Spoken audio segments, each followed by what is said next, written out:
every time I come to Canada, a little more of Canada seeps into my bloodstream, and from there, straight to my heart. When Queen Elizabeth's sealed diary was discovered, the palace held its breath. Written 3 months before her death, the entry named Camilla not with cruelty, but with clarity. It questioned whether tradition had been bent too far for Charles's happiness. The words were devastating and impossible to ignore. What did Elizabeth really write about the now Queen? Stay with us. When the Queen spoke from beyond. The phone call came at dawn. It was the kind of morning when London still slept under heavy clouds, when the Thames moved slowly and the city held its breath. Inside Buckingham Palace, a junior archivist stood frozen in the records room, staring at a document that should never have existed. Queen Elizabeth had kept no diary. Everyone knew this. For 70 years, she had guarded her thoughts like state secrets, never writing down what she truly felt. She smiled in photographs, waved from balconies, and took her opinions to the grave. That was the rule. That was how monarchy survived.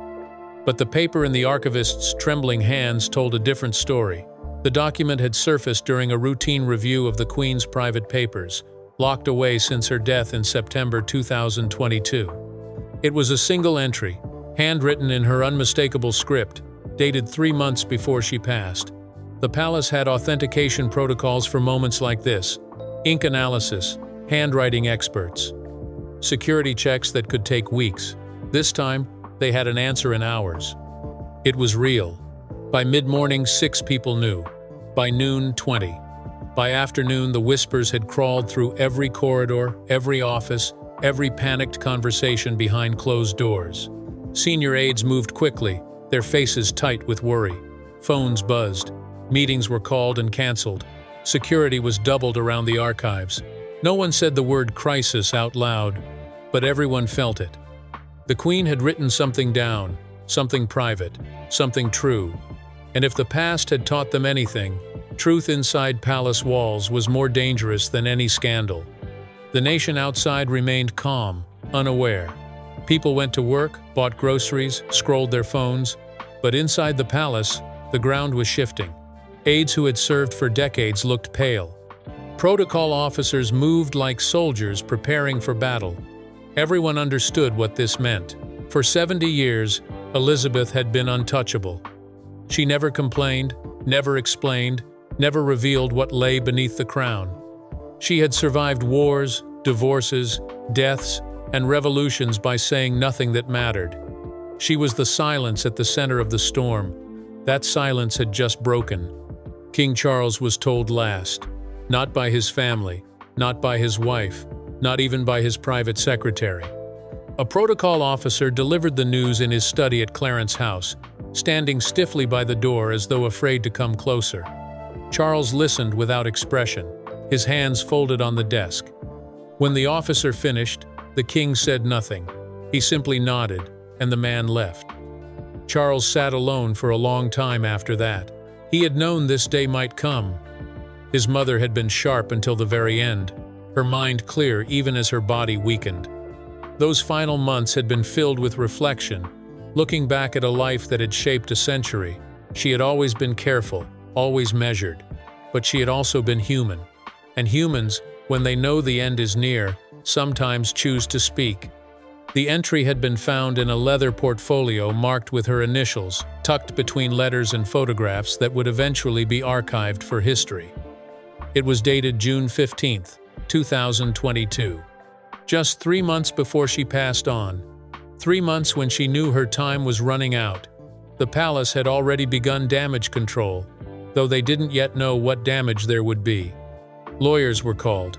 Communication teams gathered.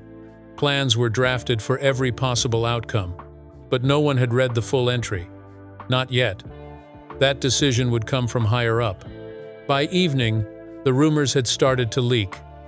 Journalists began making calls, asking careful questions. Palace spokespeople gave careful non-answers. The official line was simple.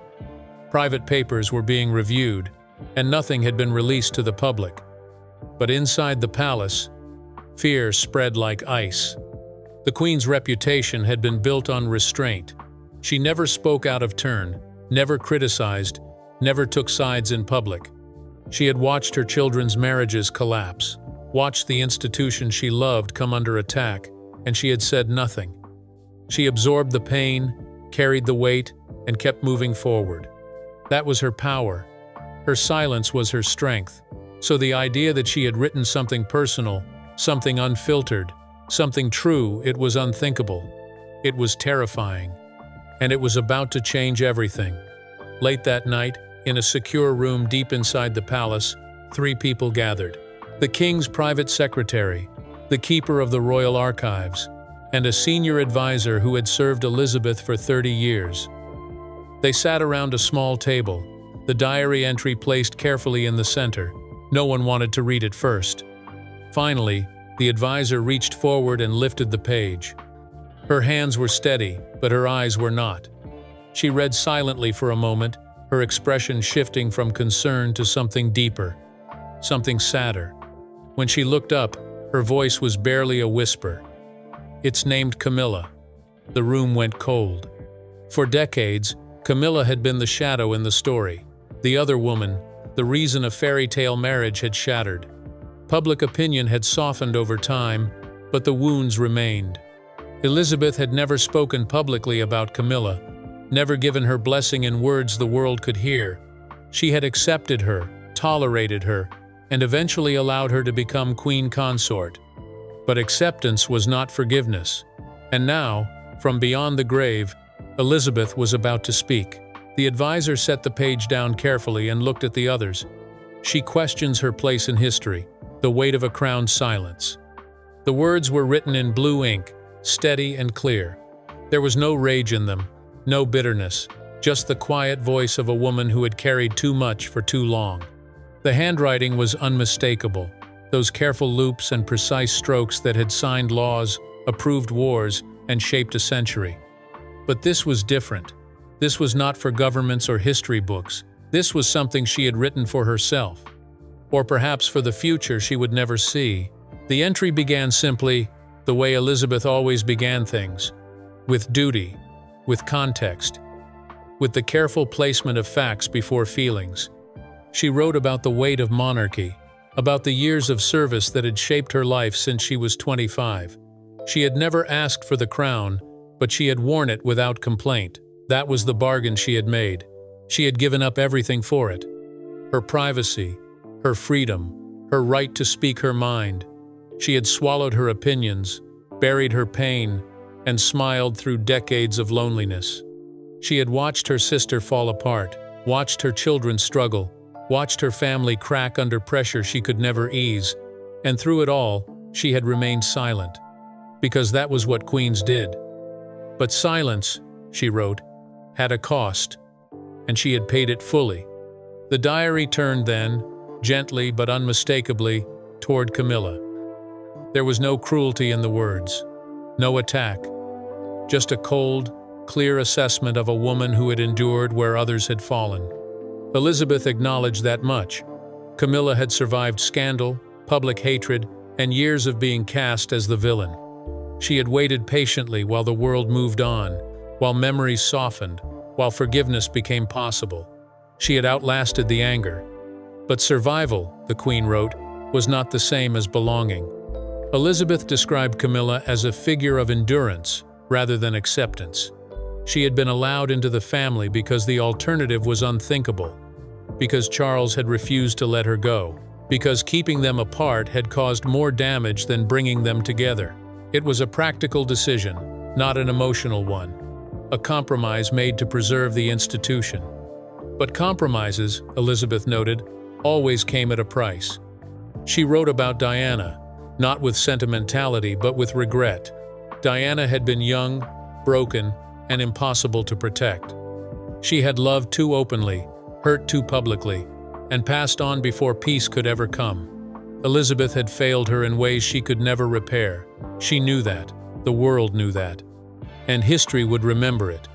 But Camilla had been there before Diana, during Diana, after Diana. And that, Elizabeth wrote, could not be erased. The Queen's words turned careful then, measured in a way that showed how deeply she had thought about this. She did not question Camilla's loyalty to Charles. She did not question her commitment to the role she now carried, but she questioned something deeper, something that cut to the heart of everything the monarchy stood for. She questioned whether tradition had been bent too far. For centuries, the crown had demanded sacrifice. Kings had given up love for duty. Queens had married for alliances, not affection. The institution survived because personal happiness came second. Always, without exception. That was the rule that had kept monarchy alive through wars, revolutions, and the collapse of empires. But Charles had been different. Charles had been allowed to choose happiness. He had been allowed to marry the woman he loved, even when the world disapproved, even when it challenged everything the monarchy represented. The rules had been bent for him in ways they had never been bent before, and Elizabeth wondered, quietly, if that had been a mistake. She did not blame Charles. She understood him. He was her son, and she had watched him suffer for years in a marriage that was never going to work. She had seen his loneliness, his desperation, his need for something real, and in the end, she had let him have it. But there was a difference, she wrote, between loyalty to the crown and loyalty to blood. The crown demanded neutrality. It demanded that personal feelings be set aside for the greater good. It required sacrifice, even when that sacrifice hurt. Elizabeth had lived by that code her entire life. She had put duty above love, above comfort, above everything, but she had allowed her son to do the opposite. She had let him choose his heart over the institution. And now, as she looked back from the edge of her life, she wondered if that choice had weakened something that could never be restored. The diary did not condemn Camilla. It simply acknowledged a truth that no one wanted to say aloud. Camilla would be queen consort. She would sit beside Charles. She would wear the title and carry the responsibility. History would soften her story, reshape her legacy, and eventually grant her a place she had not been born into. But Elizabeth would not be there to see it, and she feared that history would be kinder to Camilla than she herself could ever be. There was something painful in that admission. Something raw. Elizabeth had spent 70 years shaping her own legacy, controlling her image, ensuring that history remembered her the way she wanted to be remembered.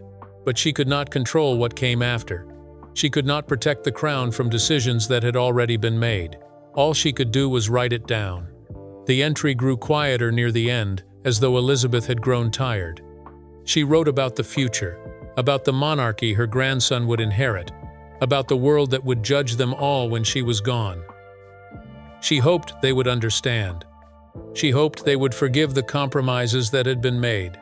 But hope, she admitted, was not the same as certainty. The final section of the entry was the hardest to read. It was personal in a way Elizabeth rarely allowed herself to be. She wrote about Charles not as a king, but as her son. She had loved him. She had tried to protect him, but she had also warned him, once, privately, years ago, before the wedding, before Camilla became queen consort, before the decision became irreversible. Elizabeth had spoken to Charles in a way she rarely spoke to anyone.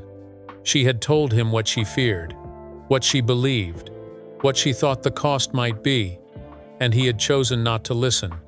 The diary ended there, with no conclusion, no final judgment, the son who was never enough. Charles read the diary alone. They had given him privacy for this, a courtesy they called it. But he knew what it really was. They wanted distance. If this destroyed him, they needed to say they had not been in the room when it happened. The study was quiet. Outside, London moved through its ordinary rhythms. Traffic hummed. People lived their lives. The world continued as though nothing had changed. But inside these walls, inside this moment, everything was breaking. He read slowly.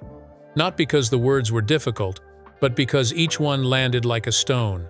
His mother's handwriting stared up at him, familiar and terrible. He had seen it on birthday cards, official documents, and notes left on his desk when he was young. It had always been precise, controlled, revealing nothing. But this was different. This was her voice, stripped of ceremony and pretense. This was what she had really thought, and she had thought he was wrong. Charles had spent his entire life seeking her approval. As a child, he had tried to be brave when she needed him to be brave, quiet when she needed him to be quiet. He had endured boarding schools that terrified him, public appearances that exhausted him, a marriage that destroyed him. All because he believed that if he did his duty, if he sacrificed enough, she would finally see him. But she had not seen him, not the way he needed. She had seen his failures instead. The diary did not attack Camilla directly. That would have been easier to bear. Anger he could understand, hatred he could fight against. But his mother had written something worse. She had written with cold clarity, the kind that came from years of watching and waiting and never speaking. She had assessed the situation like a monarch, not a mother. And her assessment was damning. She had questioned his judgment, not just about Camilla, but about everything. His ability to lead, his understanding of what the crown required, his willingness to put duty above desire. She had wondered, in careful words that cut deeper than any shout, whether he had weakened the institution she had spent 70 years protecting. Charles set the diary down and pressed his hands against his face. He had waited so long to be king, longer than anyone in history. He had been heir for decades, watching his mother reign while he grew older, grayer, less relevant. He had prepared, studied, and planned for a future that seemed like it would never come. And when it finally did, when the crown was finally his, he thought he could prove himself. He thought he could show the world he had been ready all along. But his mother had written this knowing he would read it. She had written it knowing it would hurt him, and that meant she believed it needed to be said. Even from beyond death, she did not trust him. The old wounds opened easily. They always did. Diana's face flickered through his memory, young and sad and impossibly far away. He had loved her once, or tried to, but love had not been enough to bridge the gap between what she needed and what he could give. She had wanted fairy tales. He had wanted understanding. Neither of them had gotten what they wanted. The world had blamed him for that. They still did. He was the villain in that story, the cold prince who destroyed the people's princess. It did not matter that the truth was more complicated. It did not matter that he had suffered too. Public opinion had decided, and decades later, the judgment remained. And now his mother's diary would confirm it. She had not forgiven him for Diana. She had not forgiven him for Camilla. She had accepted the situation because she had no choice, because keeping them apart would have caused a crisis. But acceptance was not approval. Charles stood and walked to the window. Outside, guards stood at attention. Tourists took photographs. Life continued, oblivious to the collapse happening inside these walls. He wondered if his advisors already knew, if they had read the diary before giving it to him, if they were already planning how to manage the fallout. He had seen the way they looked at him lately, the hesitation before they spoke, the careful distance in their words. They were protecting themselves. In 70 years, his mother had built a legacy of strength and stability. She had survived wars, scandals, and revolutions by staying silent, by never giving the world a reason to doubt her. She had been the constant center while everything around her changed. But Charles had been king for barely 2 years, and already the cracks were showing. The diary would redefine everything, not as a continuation of his mother's reign, but as a correction. History would read it and understand what she had really thought, that Charles had been weak, that he had chosen personal happiness over duty, that he had bent tradition too far and risked something precious. And Camilla would be at the center of it all. Charles closed his eyes. Camilla, his wife, his partner, the woman who had stood beside him through decades of hatred and judgment. She had endured so much. She had waited so long. And now, just when she had finally been accepted, just when she had finally earned her place, his mother's words would tear it all down again. Did she know? Had someone told her already? The thought made him feel sick. He had protected Camilla for years, defended her when the world attacked, fought for her right to be his queen. He had risked everything for her, and he had believed it was worth it. He had believed that love, real love, mattered more than outdated rules. But his mother had not believed that. His mother had believed the opposite. Charles turned from the window and stared at the diary still resting on his desk. The leather portfolio looked so small, so ordinary. It was hard to believe something so simple could hold so much destruction. He thought about calling Camilla, asking her to come to him. But what would he say? How could he explain that his mother, even in death, had chosen to humiliate them both? The woman who refused to break. Camilla already knew. She had known before Charles came to her, before the advisors whispered in corners, before the palace began its careful dance of damage control. She had learned long ago to read silence, to sense danger in the spaces between words, and she had felt this coming for days. When Charles finally told her, standing in the doorway of her sitting room with his face drawn and gray, she did not flinch. She did not cry. She simply nodded, thanked him quietly, and asked to be alone. He looked relieved. Now she sat by the window, watching the gardens fade into twilight. The diary's words circled through her mind, sharp and precise. She had not read the entry herself. Charles had summarized it in broken sentences, unable to meet her eyes. But she understood enough. Elizabeth had written the truth, and the truth was that Camilla had never been wanted. She had always known this. From the very beginning, from the first time she stood beside Charles at a public event and felt the weight of a nation's hatred, she had understood. She was not the fairy tale. She was not the innocent girl in white. She was the other woman, the villain, the mistake that would not go away. But she had stayed anyway. Camilla thought back to those early years, when the scandal was fresh and the anger was raw. She had been hated in ways that still took her breath away. Photographers followed her. Strangers screamed at her in the street. She had received letters so vicious she stopped opening her mail. The world wanted her to disappear, to apologize, to admit she had ruined something beautiful. But she had not disappeared. She had endured instead, quietly, carefully, without defending herself or asking for sympathy. She had learned to smile through the hatred, to hold Charles's hand in public while the cameras flashed and the crowds whispered. She had outlasted the fury because she had no other choice. And slowly, impossibly, the world had moved on. But moving on was not the same as forgiveness. Elizabeth had tolerated her. That was the word that kept circling through Camilla's mind. Tolerated, not accepted, not embraced. Just allowed to exist because the alternative created more problems than it solved.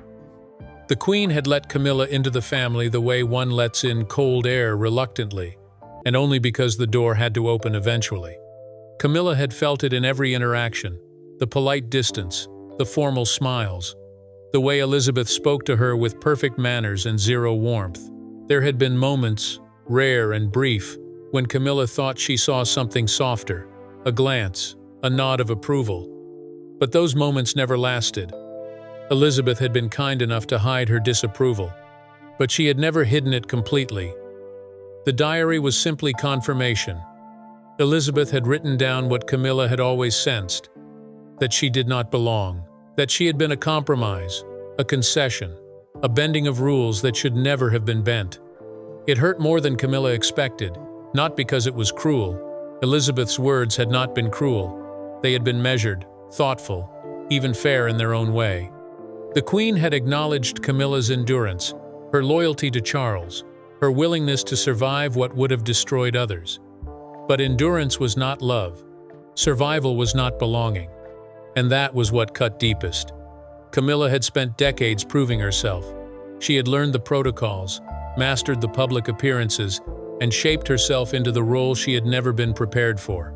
She had become queen consort not because anyone wanted her to, but because she had refused to break. But the diary made clear what she had always feared, that no amount of effort would ever be enough, that she could spend the rest of her life performing the role perfectly, and history would still remember her as the woman who did not deserve it. She thought about Charles, her husband, the man she had loved through decades of scandal and separation. He had fought for her. He had risked everything to make her his wife. He had believed that love was enough, that if they could just survive long enough, the world would understand. But love had not been enough to secure legitimacy. Love had gotten them this far, but it had not changed what people believed. It had not erased Diana's memory. It had not made Camilla the rightful queen in anyone's eyes except Charles's, and now even his mother's voice was speaking against her. Camilla stood and moved to the mirror. She looked at herself the way the world looked at her, older now, tired, still standing, but marked by the years of battle. She had survived, yes, but survival had cost her everything soft. She thought about staying silent. It was what she had always done. When the press attacked, she said nothing. When the public hated her, she said nothing. When Diana's sons looked at her with cold eyes, she said nothing. Silence had been her strategy, her armor, her way of outlasting the storm. But this felt different. This was not a tabloid story or a public opinion poll. This was Elizabeth, the woman whose approval had mattered more than any crown, and she had used her final words to question whether Camilla belonged. If Camilla stayed silent now, the diary would define her forever. She would be remembered not as queen consort, not as the woman who stood beside a king, but as the compromise Elizabeth regretted. The mistake that had been tolerated but never accepted. Camilla had spent her whole life being quiet, letting others speak for her, letting Charles defend her, letting time soften the hatred. But time had not softened Elizabeth's judgment. And maybe silence, this time, was the wrong choice. She moved to her desk and sat down. There was stationery there, cream-colored and unmarked. She stared at it for a long moment, her mind turning over possibilities. She could write her own response, not for the public, not yet, but something private. Something that would reach the people who mattered. The advisors who were already distancing themselves from Charles. The courtiers who had never trusted her. The family members who still saw her as an outsider. She could tell her side of the story, not with anger but with the same cold clarity Elizabeth had used. She could explain what it had been like to love a man the world said she should not love, to endure hatred for choosing happiness, to be tolerated instead of welcomed. She could defend herself. Finally, or she could stay silent and let Elizabeth's words be the final judgment. Camilla's hand hovered over the paper. She thought about Charles, alone in his study, drowning in his mother's disappointment. She thought about the monarchy, fragile and uncertain under the weight of this revelation. She thought about her own legacy, still unwritten, still waiting to be defined. If she spoke now, she could save Charles, or she could destroy him further. If she stayed silent, she would survive. But survival was not the same as victory. Camilla picked up the pen. Outside, the palace lights flickered on against the darkening sky. The world continued, unaware of the decision being made in this quiet room. But Camilla knew. Whatever she wrote next would change everything. When loyalty shattered. The leak came on a Tuesday. Not the full diary, just pieces. Carefully chosen fragments that landed in the right hands at the right time. A sentence here, a phrase there. Enough to confirm what everyone suspected and ignite what everyone feared. The Queen had doubts.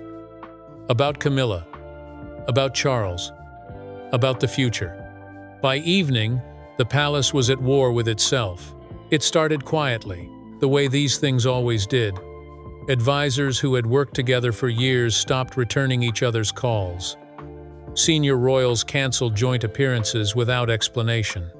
Meetings turned tense, then hostile, then impossible. Battle lines formed not with declarations, but with silence. Some chose to defend Elizabeth's legacy. She had been right to question, they argued. She had been protecting the institution, doing what monarchs were meant to do. Her diary was not betrayal, it was duty, a final reminder that personal desires could not come before the crown. Others rallied around Charles. He was king now, they insisted. What Elizabeth thought no longer mattered. The monarchy had survived by moving forward, not by clinging to the past. Charles had made his choice. He had married Camilla. The world had accepted it. Reopening old wounds helped no one. But the wounds were already open. The public sensed the fracture before anyone confirmed it. Photographs showed the strain. Charles looked older, grayer, haunted. William appeared at events alone, his face carefully neutral. The usual choreography of royal unity began to fail.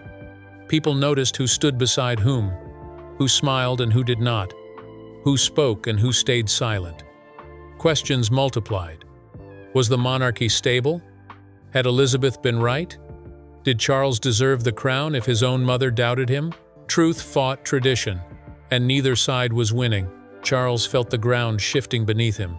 He had been king for barely 2 years, and already his authority was crumbling, not from scandal or incompetence, but from history itself. His mother's ghost had more power than his living voice. Every decision was questioned now, every statement analyzed. He could not move without someone wondering if Elizabeth would have approved. The crown he had waited decades to wear felt heavier each day, as though her judgment had added weight he could not carry. And through it all, Camilla stayed silent. Her silence was deliberate, strategic. She attended events, smiled for cameras, performed her duties with perfect precision. But she gave no interviews, made no statements, offered no defense. She let others speak for her. Let the debate rage around her while she remained untouchable at the center. It was brilliant and infuriating. Charles wanted her to fight back, to defend herself, to prove Elizabeth wrong. But Camilla understood something he did not. Silence made her stronger. It forced people to project their own beliefs onto her. It prevented mistakes. It protected her in ways words never could. She had survived this long by refusing to break. She would survive this too. The palace divided further. Camps formed. Loyalties shifted. People who had served the crown for decades suddenly found themselves choosing between the dead queen's truth and the living king's reality. There was no middle ground anymore. Elizabeth's words were framed as a final act of control from beyond the grave. She had known what releasing this diary would do. She had written it understanding the chaos it would create. Some saw that as vindictive, others saw it as prophetic, but everyone agreed on one thing. She had timed it perfectly. Charles could not ignore it, could not dismiss it, could not make it disappear. His mother had ensured that her voice would outlast his objections, that her doubts would shape his reign whether he wanted them to or not. The advisors met in emergency sessions. Lawyers debated legal options. Communication teams drafted statements they would never release. Everyone searched for a way to contain the damage, to stop the bleeding, to restore some sense of control. But control was already gone. The diary had escaped the palace walls. Fragments circulated in newsrooms, in academic circles, in private conversations among people who shaped public opinion. The full entry had not been released yet, but everyone knew it was coming, and once it was out, there would be no taking it back. Charles stood alone in his office late one night, staring at the schedule before him. Next week. The full diary entry would be made public next week.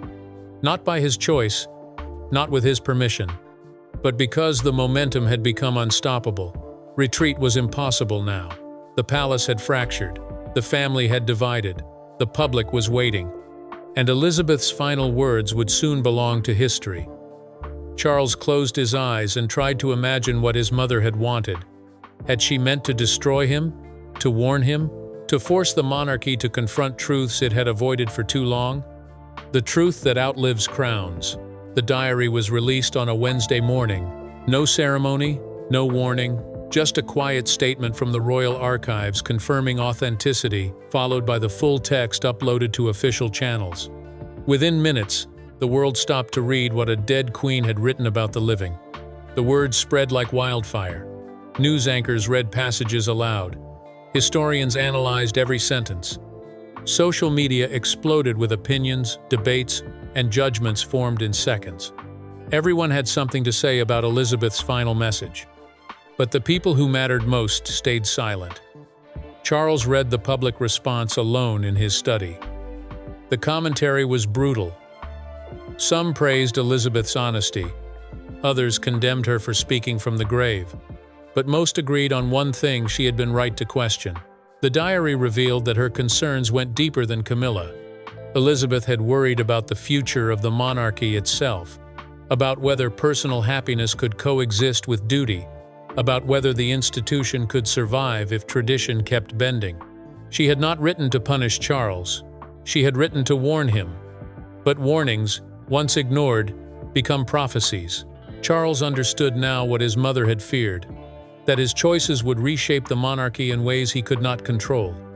That by choosing love over duty, he had set a precedent that future generations would follow or reject. That the crown he wore was only as strong as the sacrifices it demanded. And he had demanded fewer sacrifices than any king before him. The realization settled over him like cold water. His mother's diary would outlive his reign. When historians wrote about his time as king, they would begin with her doubts. Every decision he made from this moment forward would be measured against her final judgment. He could never escape it. Camilla faced the cameras 3 days after the release. Not because she wanted to, but because silence had run its course. She stood in the palace gardens, composed and steady, and spoke for the first time about Elizabeth's words. She did not defend herself. She did not argue or explain. She simply acknowledged the truth that everyone already knew. The Queen had reservations, Camilla said quietly. She had every right to them. The honesty stunned people. There was no anger in her voice, no bitterness, just acceptance of something she had always known. She had never been Elizabeth's choice, she had been Charles's, and that distinction mattered. Camilla spoke about duty, about service, about understanding the weight of the crown. She did not ask for forgiveness or approval. She simply promised to continue doing her best, knowing it might never be enough for those who remembered what came before. It was the most powerful thing she had ever said. Dignity, the world realized, was its own kind of strength. The monarchy survived, but it was not the same. The illusion of perfection had shattered. People understood now that queens could doubt, kings could fail, and the institution itself was fragile in ways no one wanted to admit. But fragility was not the same as weakness.